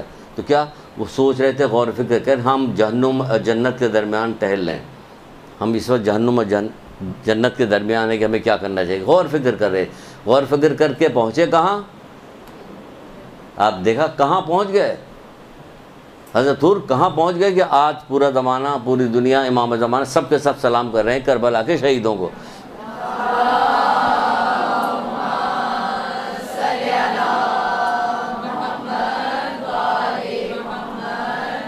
اس نے بھی چند لمحے کے لیے غور کیا, چند لمحے, دیکھیں چند لمحے کے لیے اس نے غور کیا. اس نے غور کیا, سوچنے لگا. اب یہ سب سپاہی پہرے دار آ کے کھڑے ہوئے کہ چلو بادشاہ نے بلایا. سوچنے لگا یہ ہم جعلی طور پہ, ریاکارانہ طور پہ جو عبادت کر رہے ہیں اس کی وجہ سے ہمیں سلطنت مل رہی ہے. اگر ہم سچ مچ عبادت کریں گے تو ہمیں کیا ملے گا, سچ مچ عبادت کریں گے تو ہمیں کیا ملے گا. بس یہ سوچنا تھا کہ اٹھ کے کھڑا ہوا اور چلا کہ نہیں مجھے ضرورت نہیں جانے کی, اور وہاں سے نکل گیا اور نکل کے عبادت کرنے لگا. صحیح معنوں میں عابد بن گیا یہ, اور اس کا نام بھی تاریخ میں موجود ہے اس کا کہ یہ بھی کتنا بڑا عابد. کیا اس نے غور کیا, اس نے غور کیا, ٹھوکر مار دی سلطنت کو. ادھر حضرت آسیہ نے ٹھوکر ماری, ادھر اس کو سلطنت مل رہی تھی فری فنڈ کی, انہوں کو تو حضرت آسیہ نے ٹھوکر مار کے کتنا اذیت برداشت کی. یہ تو اگر چلا جاتا تو اس کو تو کچھ اذیت بھی برداشت نہیں کرنی پڑی, پوری کی پوری سلطنت مل رہی. اس نے کہا نہیں. جب ہم آپ کو سنا ہوگا وہ والا قول تو سنایا گیا تھا نا, جب ایک بندے کو جو جہنم میں لایا گیا تو پروردگار کی طرف سے حکم ہوا کہ اس کے ہاتھ کو نہ جلانا, کہ دعائیں کیا کرتا تھا, کہ چہرے کو نہ جلانا, کہ وضو کیا کرتا, زبان کو نہ جلانا, کہ کثرت کے ساتھ تلاوت قرآن کرتا تھا, پیر کو نہ جلانا, یہ مسجد کی طرف جایا کرتا تھا. تو اگر اپنی زبان میں کہیں تو یہی ہوگا کہ جہنم کا داروغہ جو ہے وہ چڑ گیا, تپ گیا. کبھی تم کرتے کیا تھے جو جہنم میں بھیجے گئے ہو, کہ ہم ریاکار تھے. تو یہ ریاکاری کرنے کے لیے تو گیا تھا نا, اتر کے تو اسی کام کے لیے گیا تھا کہ جا کے وہاں بیٹھ کے عبادت کریں گے. لیکن جب وہاں پہنچنے کے بعد اس کے دل میں خیال آیا, اللہ تعالیٰ کی طرف سے آپ دیکھیں یہ احسان ہے ہمارے اوپر, تو مدت سے احسان ہے جب سے ہم پیدا ہوئے ہیں. 5ویں امام امام محمد باقر اسلام,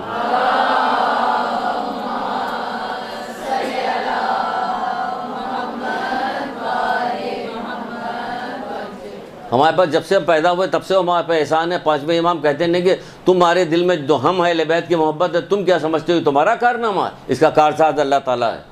تو ہمارے اوپر تو نہ جانے کب سے یہ والی عنایت ہمارے اوپر ہے, ہم کبھی اس کو کام بروئے کار ہی نہیں لاتے. تم کیا سمجھتے ہو کہ تمہارے دل میں ہم اہل بیت کی جو محبت اس کا تمہارا کارنامہ, اس کا کارساز اللہ تعالیٰ ہے. یہ اللہ تعالیٰ نے ہمیں ہمارے دل میں محمد آل محمد کی محبت رکھی, اب ہم اس کے ذریعے کوئی کام ہی نہ لیں, پھر تو اسی میں شامل ہو جائیں گے. آنکھ رکھتے ہیں دیکھنے کا کام نہیں لیتے, کان رکھتے ہیں سننے کا کام نہیں لیتے, دل رکھتے ہیں, یہ چوپائے ہیں بلکہ اس سے زیادہ گئے گزرے. تو یہاں ہم آنکھ کان رکھنے کے باوجود ہمارے دل کے اندر ہے کیا چیز کہ اہل بیت کی محبت ہے. کہ اب ہمیں کیا کرنا ہے, کہ اب تمہیں کچھ بھی نہیں کرنا, اب تمہارے لیے ہر کام آسان ہے, ہر عبادت آسان ہے, ہر مشکلات آسان ہے, ان کی محبت میں ہر کام آسان ہے. لیکن ہم تو کچھ ہماری تو شخصیت بالکل بدلی ہوئی, پوری دنیا میں معاشرے میں بدلے ہوئے لوگ ہونے چاہیے. لیکن ہم بدلے ہوئے لوگ کب نظر آتے ہیں؟ محرم میں نظر آتے ہیں, کالے کپڑے میں, بس کالے کپڑے میں نظر آتے ہیں, اور پھر کھلے ہوئے بال ہوتے ہیں یہاں تک کہ یہ وہ کالے کپڑے, وہ یہ والی چیز نظر آتی. وہ چھٹے امام کہہ رہے کہ ہمارے لیے زینت بنو, ننگو آر نہ بنو, اور ہم یہ کام کر رہے ہوتے ہیں. تو یہاں دیکھیے اس نے بدلا تو کیا ہو گیا. تو اسی طرح کہا جا رہا ہوتا کہ رسول خدا صلی اللہ علیہ وآلہ وسلم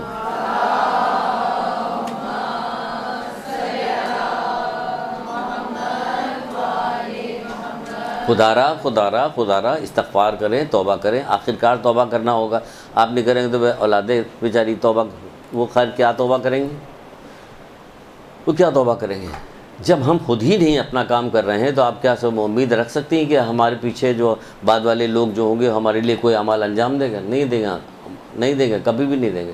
جو آپ اپنے ابو ذر غفاری کے واقعہ نہیں, حضرت ابو ذر غفاری جب ضلع وطن کیے گئے بیچارے, تو ارد گرد ان کے لوگ بیٹھے رہتے تھے, اور جو وہ بیٹھے رہتے تھے وہ اپنا کبھی رسول اللہ کی کوئی حدیث سنا رہے, کبھی کچھ سنا رہے, باتیں سنا رہے, نصیحت کیا کرتے. آج ہمارے یہاں ایسا دور ہے کہ اب کوئی کسی کے پاس بیٹھ جائے تو نصیحت کرنے لگے, کوئی سنانے لگے, کچھ پتہ ہی نہیں کچھ سنا کیا سنائے گا.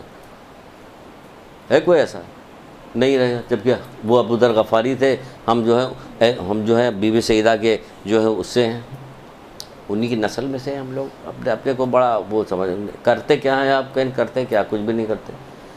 تو وہ ان کے نصیحت کیا کرتے تھے. جب وہ جانے لگے تو کسی نے کہا کہ آپ جا رہے ہیں, ضلع وطن ہو رہے ہیں, آپ ایسا کیجئے کہ کچھ ہمیں پیغام دیتے جائیے, نصیحت کا پیغام.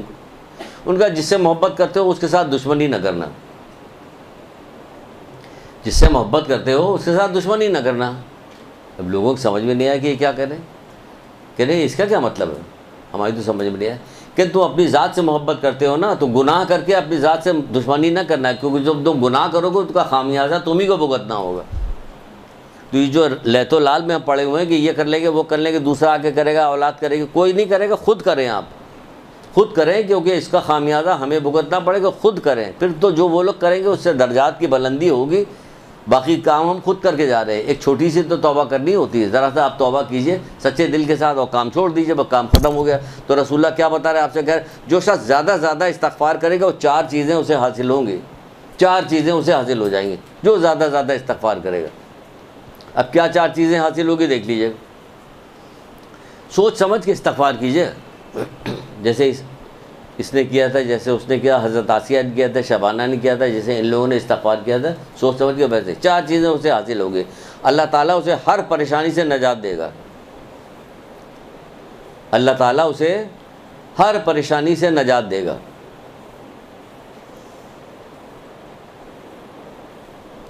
ہر تنگ مقام سے اسے نکال لے گا, کوئی تنگی نہیں ہوگی, نکل جائے گا.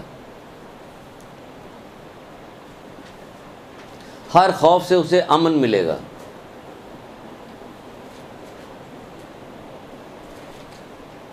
جہاں سے گمان نہیں ہوگا وہاں سے اسے رزق عطا کرے گا. جہاں سے گمان نہیں ہوگا وہاں سے اسے رزق عطا فرمائے گا.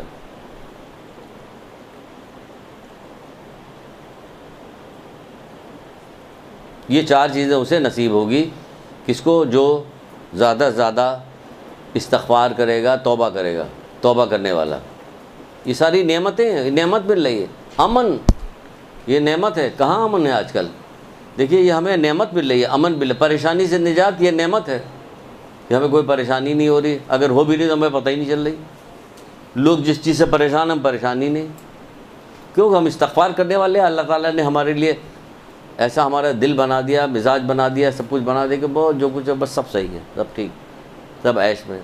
لوگ گاؤں دیہات کے لوگ بتاتے ہیں، دیہاتی لوگ بہت سارے محاورہ کرتے ہیں کہ ایک بندہ تھا جو باڑھ آئی ہوئی تھی، وہ پانی میں سب بہے جا رہے تھے، شور مچ رہا تھا اور چیخ پکار ہو رہی تھی، ایک بندہ جو ہے اونچے ٹیلے بیٹھ کے حقہ پی رہا، کہ کیا ہوا کہ آج ہی تو غربت کا مزہ آ رہا، سب پریشان ہیں، ہم مزے میں، ہمیں کوئی پرواہ نہیں، ہم جیسے پہلے تھے ویسے آج بھی ہیں، دیکھو کوئی پرواہ نہیں اس کو۔ بہرحال وہ تو مذاق کی بات ہے، لیکن کہا جائے کہ کوئی چیز ہوگی نہیں ایسی جہاں سے گمان بھی نہیں ہوگا، وہاں سے اسے رزق فراہم ہوگا، کوئی پریشانی اس کے لیے پریشانی نہیں ہوئی۔ لیکن کب؟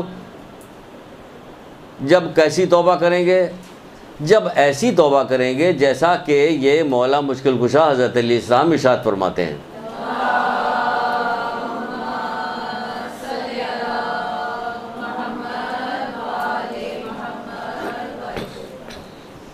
آپ کہتے ہیں خدا کی بارگاہ میں اپنے گناہوں کا اقرار کرنے والا توبہ کرنے والا ہے۔ اللہ کی بارگاہ میں، خدا کی بارگاہ میں اپنے گناہوں کا اقرار کرنے والا توبہ کرنے والا، دل سے اقرار کیا، آپ کہنے یہ توبہ کرنے والا ہو گیا۔ البتہ اس صورت میں کہ جب اقرار کے ساتھ پشیمانی، اس صورت میں کہ جب اقرار کے ساتھ پشیمانی اور دوبارہ معصیت نہ کرنے کا عزم ہو، اور دوبارہ معصیت نہ کرنے کا عزم ہو، ورنہ صرف اقرار کوئی فائدہ نہیں، ورنہ صرف اقرار سے کوئی فائدہ نہیں۔ جیسے ہم لوگ کہتے ہیں اب کیا کریں، ہم لوگ گناہ گار لوگ ہیں، یہ کوئی فائدہ نہیں کرے گا یہ والا کہنا، ہم لوگ گناہ گار لوگ ہیں، اس سے کچھ نہیں ہوگا۔ وہ کہہ رہے ہیں جب اقرار جو ہے اس کے ساتھ معصیت نہ کرنے کا عزم بھی ہو، ورنہ خالی اقرار سے کوئی فائدہ نہیں ہوگا۔ یہ بیکار کی باتیں ہیں، سب جو معاشرے میں چلتی پھرتی چیز ہوتی ہے، یہ بہت ساری چیزیں، یہ وہ ہو رہا۔ پھر ایک مقام پہ رسول اللہ فرماتے ہیں، یہ سب سپورٹنگ میں ہے، باقی تو آپ نے واقعات بہت سارے سن لیے، اب کوئی واقعہ نہیں سنائیں گے۔ اللہ تعالیٰ کے نزدیک توبہ کرنے والے جوان سے بڑھ کر اور کوئی محبوب نہیں، یعنی اتنا محبت کرتا ہے توبہ کرنے والے جوان کو کہ جس کی کوئی حد اور انتہا نہیں۔ اللہ تعالیٰ کے نزدیک توبہ کرنے والے جوان سے بڑھ کر کوئی محبوب نہیں۔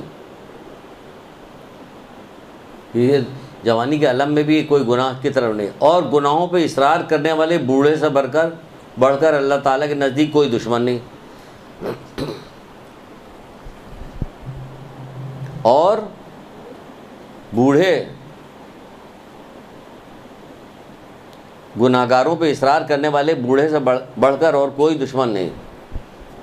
تم اصرار کر رہے، تم بوڑھے ہو گئے، تم بزرگ، تمہارے درمیان میں ایسا جیسے نبی تم ہوا کرتے ہو، تم تو لوگوں کی تمہیں اصلاح کرنے کی ضرورت ہے، تم گناہوں پہ جو ہے اصرار کر رہے ہو، تم خود گناہ کر رہے ہو، کہ تم تو وہ تھے جو لوگوں سے گناہ چھوڑواتے، تو اس لیے تم کو اللہ تعالیٰ تمہیں دشمن جان رہا ہے۔ کہہ رہے تم سے اس سے زیادہ کسی کے ساتھ دشمن نہیں ہے۔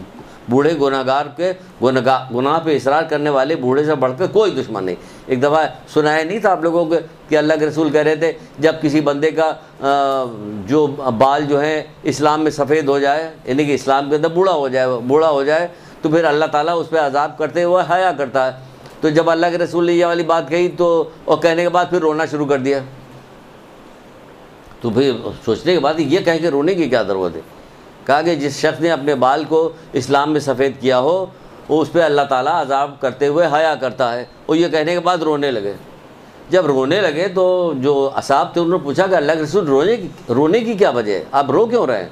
کہہ رہے اللہ تعالیٰ تو ان پہ عذاب کرتے ہوئے حیا کر رہے ہیں، لیکن یہ اللہ تعالیٰ کی نافرمانی کرتے ہوئے حیا نہیں کرتے۔ نہ یہ حیا کرتے ہیں، اگر دوسری طرف اگر ہم لوگ دیکھیں ایسے نہ حیا کرتے ہیں نہ روتے ہیں اپنے حال پہ، کہ ہمیں جو اتنے بوڑھے ہو گئے ہیں تو اب بھی کھال کو پتہ نہیں کہاں کھینچ کے لے جا کے تب اس پہ استورا پھیرتے ہوں گے، بری بری باتیں کر رہے ہیں، گھر میں وہ کر رہے ہیں، فوج کلامی بازار میں باہر کھڑے ہو کے مسجد کے باہر کر رہے ہوتے ہیں، کیسی کیسی باتیں کر رہے تھے، دنیا داری کی کس طرح کی باتیں۔ تمہارے تو پیر قبر میں لٹکا ہوا ہے، تم بالکل اب اس پہ چلے گئے ہو۔ 60 سال والو، 70 سال والو، کتنی حدیثیں یاد دلائیں آپ کو، 30 سال والو جد و جہد کرو، 40 سال والو تمہیں دنیا کی زندگی دھوکے میں نہ ڈالے، ہے نا یہ ساری یہ پوری ایک روایت کی پوری ہے کہ روزانہ جو ہے ملک الموت جو ہے ایک فرشتہ جو ہے آواز دے رہا ہوتا ہے. تو تمہاری جو کون سے مقام پہنچ گیا تو تمہیں تو اس وقت ہاتھ میں تمہاری تسبیح ہونا چاہیے, استغفار ہونا چاہیے, زبان پہ ذکر خدا ہونا چاہیے, نصیحتیں ہونی چاہیے, معاشرے کو ٹھیک کرنا چاہیے. ایک جنگ کے اوپر رسول اللہ صلی اللہ علیہ وسلم ایک جنگ کے اوپر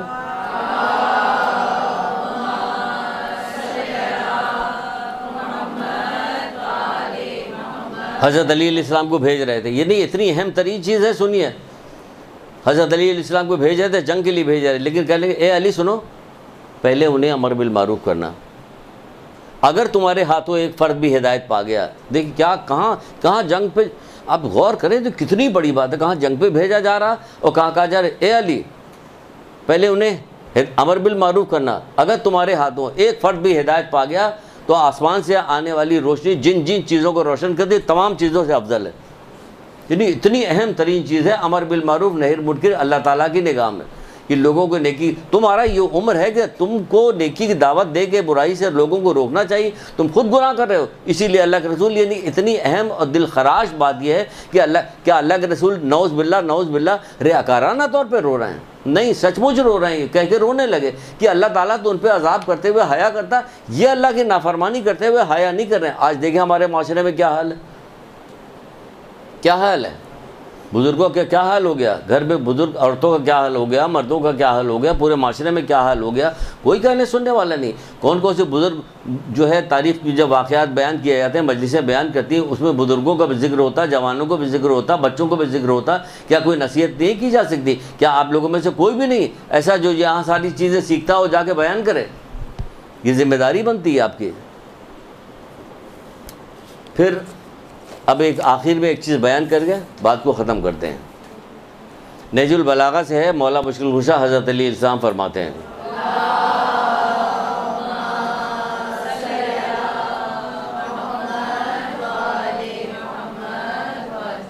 جس سے محبت ہے اس کی بات تو مانا کیجئے.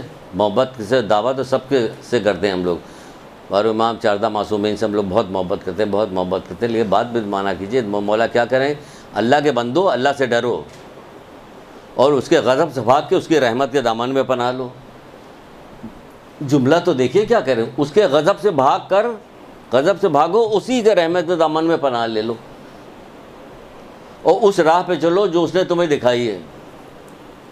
جو قرآن و حدیث میں جو ساری جو راہ دکھائی تو گئی, راہ پہ چلو, اور جو احکام اس نے تم پر لازم کیے ہوئے ان کی پابندی کرو. جو احکام اس نے تم پر لازم کیے ہوئے اس کی پابندی کرو. اس کے بعد اگر تمہیں دنیاوی کامیابی نہ بھی حاصل ہو تو علی تمہاری مستقبل یعنی آخرت کی کامیابی کا ذمہ دار ہے. درود پڑھ دیجیے سبحان اللہ کا.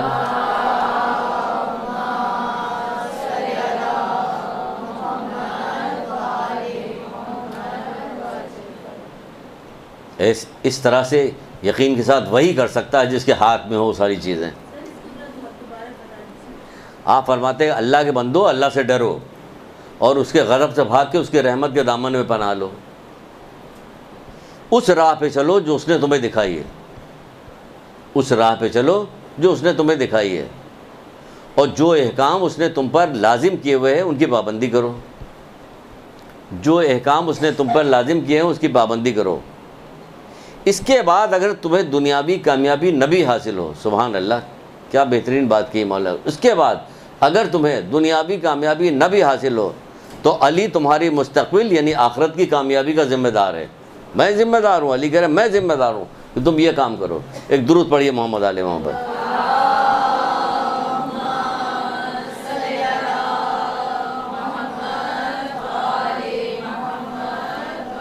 آپ کو کوئی ایسی دنیاوی دشواری نہیں ہوگی, آپ کو دنیا میں مل رہا ہے آخرت میں ملے گا انشاءاللہ.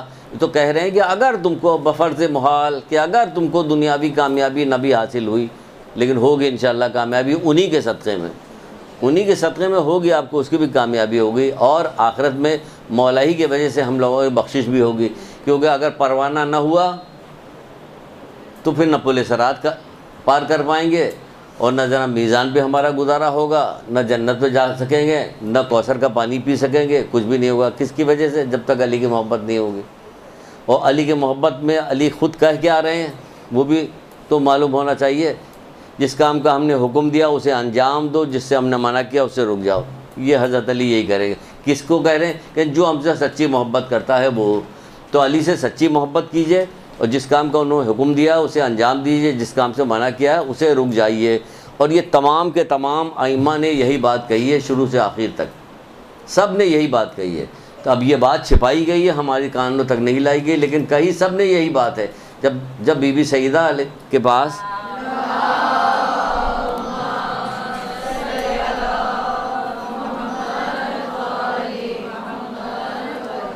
ایک عورت آئی تو اس نے اپنے شوہر کے بارے میں پوچھا نہیں تھا کہ ہمارا شوہر پوچھ رہا ہے کہ میں آپ کا شیعہ ہوں یا نہیں شیعہ ہوں، تو آپ نے کیا کہلوایا؟ تو بی بی سیدہ نے بھی تو یہی کہا تھا، اسے جا کے کہہ دو اگر ہمارے امر و نہی کی پابندی کرتا تو ہمارا شیعہ، ورنہ ہمارا شیعہ نہیں۔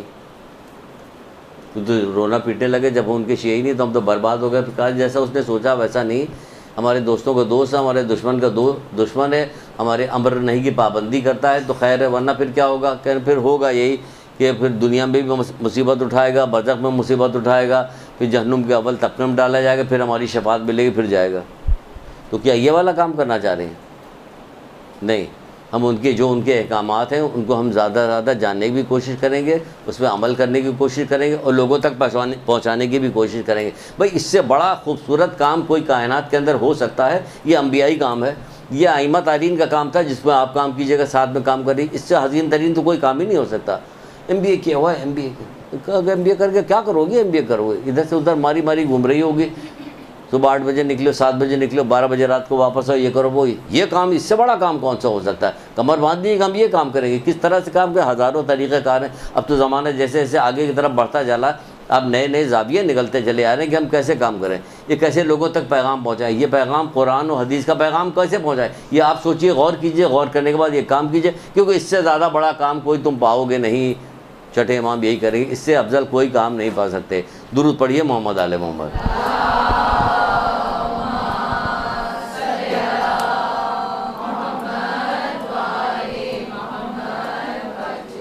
جی کس کو؟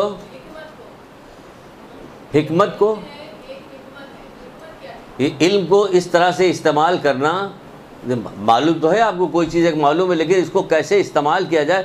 کیا کہتے ہیں کہ بڑا منہ پھٹ ہے فوراً کہہ دیا، نہیں، اس طرح سے اس زاویے سے گھما پھرا کے آپ بات کیجئے کہ آپ کی بات بھی پہنچ جائے اور کسی کو برا بھی نہ لگے، تکلیف نہ ہو، وہ حکمت کہلاتی ہے۔ حکمت کے ساتھ یعنی کہ کام آپ کا ہو جائے اور کوئی ضرر نہ پہنچے آپ کو، تو کام ہوگا علم کے ذریعے سے، لیکن وہ کس طرح سے اس کو پہنچایا جائے، اس میں جو غور و فکر ہوگا وہ کہلائے گی حکمت۔ تبھی تو کہا میں علم کا شاعر ہوں علی، میں حکمت کا شاعر ہوں علی، اس کے دروازے حکمت بھی ہے۔ کہتے ہیں بہت سارے قول کے اندر حکمت پوشیدہ ہے، یعنی کہ جب آپ اس میں غور کیجئے گا تب وہ کھلتا، ورنہ فوری طور پر نہیں کھلتا، وہ فوری طور پر نہیں پتہ چل رہا ہوتا کہ اس کو کیا کہا جا رہا ہے، لیکن جب اس میں غور کرتے ہیں تو ہمیں معلوم ہوتا ہے کہ اچھا یہ بات ہے اس کے اندر، تو وہ کس بات کو کس طرح سے کہا جائے، یہ بھی ایک طریقہ کار ہوتا ہے۔ یہ حکمت کے ساتھ ہوتی ہے بات کہ ہم کون سی بات کس انداز میں کہیں جو قبول کر لیں۔ آپ سے بہت ساری باتیں سختی کے ساتھ کہہ دی جاتی، کیوں کہہ دی جاتی؟ اس کے بھی پیچھے بات پوشیدہ، کیوں آپ کمیٹڈ ہیں، آپ یہاں آئی ہیں صرف سننے کے لیے کہ ہم سنیں گے اس پہ عمل کریں گے، اس لیے آپ سے۔ لیکن اگر یہی بات کسی دوسرے سے کہنی ہو تو ایسے تھوڑی کہیں گے، سیدھے سیدھے گھما پھرا کے بات کی جائے گی، گھمائیں گے پھرائیں گے ادھر ادھر، خالی کہانی سن کے چلے جائیں گے، کہانی سنا دے بات، کوئی آپ سے تو ایک کہانی سنائی پھر کہا جا رہا ہے اور آپ سے غیبت نہیں چھوٹ دی، آپ فلاں کام نہیں کرتی، ڈائریکٹ کہا جا رہا ہے، وہاں ڈائریکٹ نہیں ہوگا، انڈائریکٹ ہو جائے گا کہ بات پہنچے، لیکن یہ کہ کوئی فساد برپا نہ ہو رہا ہے۔ تبھی تو کہا کہ امر بالمعروف نہی عن المنکر اس انداز میں کرو کہ کوئی فساد برپا نہ ہو۔ یہ فساد اسی وقت برپا ہوتا ہے جب برائی کے انداز میں کر، پھر وہ فضیحت نہ ہو، نصیحت ہو، نصیحت و فضیحت میں فرق ہو جائے گی۔ ایک درود پڑھیے محمد آل محمد۔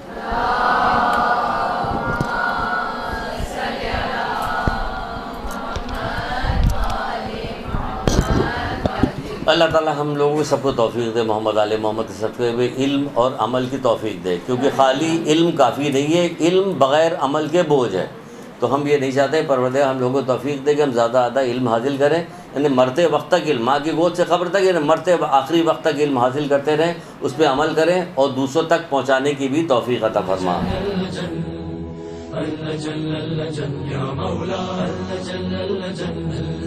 اللجل اللجل اللجل اللجل اللجل يا صاحب السماء اللجل اللجل